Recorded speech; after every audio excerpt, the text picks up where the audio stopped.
వచ్చి గెలిపించుకోవాలని కూడా వాళ్ళు ఒక మందిని గెలిపించి ఇచ్చారు. అంటే పార్లమెంటే కాకుండా అటు మండలి అంటే లోక్సభ కూడా రాజ్యసభ కూడా గెలిపించి ఇచ్చారు. అది వీకింది ఏమీ లేదు.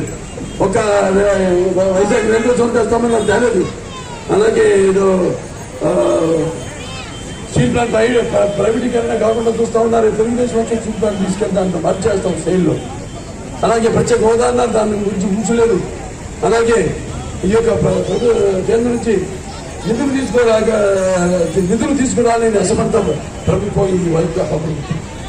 కాబట్టి ఇవన్నీ మళ్ళీ అలాగే ముస్లింస్ కూడా ఈ 4% ఏదైతే ఉందో ఉద్యోగాల్లో చదువుల్లో రిజర్వేషన్ దానికి చట్టబద్ధత కల్పించవలసిన అవసరం ఉంది. దానికోసం కృషి చేస్తాం.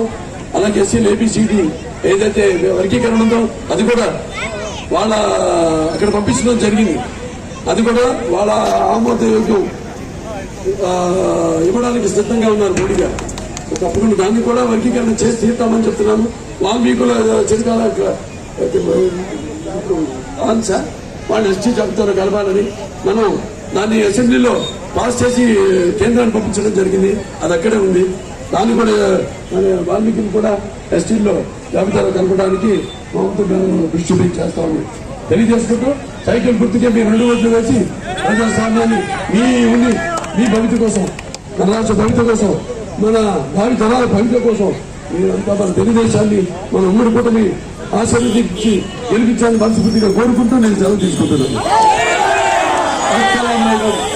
జై తెలుగుదేశం, జై జనసేన, జై బీజేపీ.